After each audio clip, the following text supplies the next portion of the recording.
Can't you see? It's unstable! Ma'am, please calm down. It's been a very tough evening, and I assure you that everyone wants to be back home with their families. Though for some of us, the night has just begun.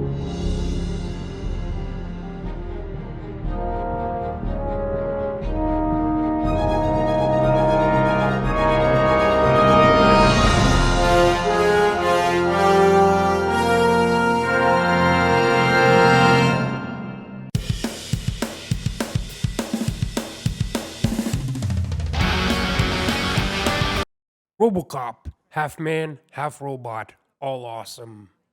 When they announced the team behind Terminator Resistance were making a Robocop game, I was from the start on board and I was hyped.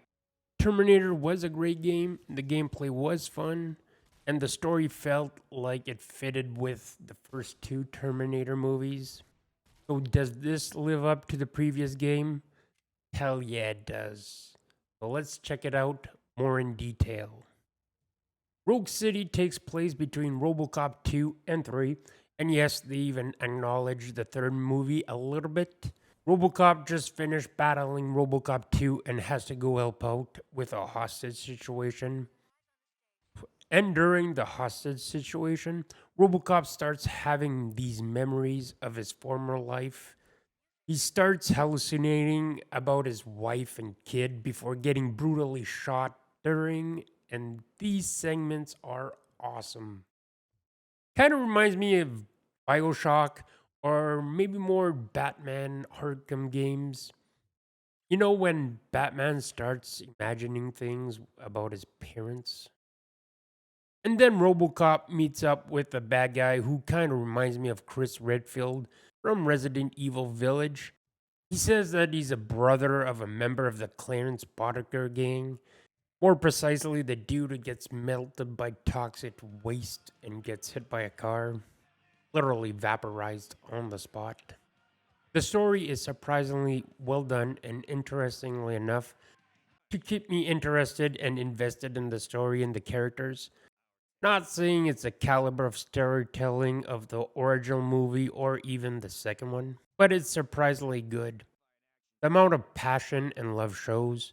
The gameplay is solid, gunplay so satisfying, famous Auto 9 feels as powerful as it should, tearing up limbs left and right.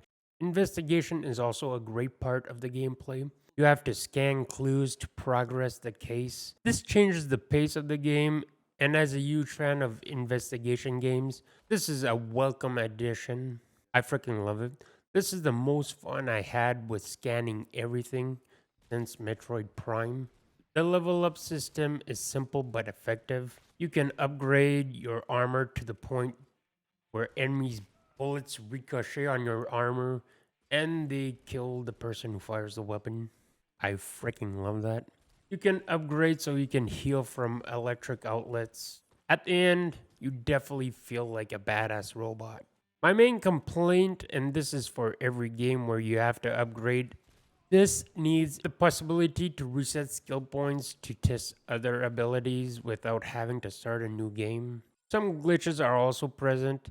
Hit detection, mostly enemies flying through concrete walls without even breaking. It happens quite often, but it did not bother me. Most of the time, I found it hilarious.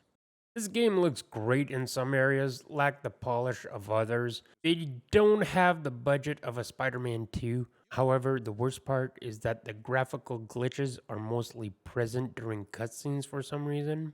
And this is on the PS5. I had other glitches during cutscenes on the Xbox Series X. The music is awesome. They had the rights to the theme song. They have variations depending on what is happening.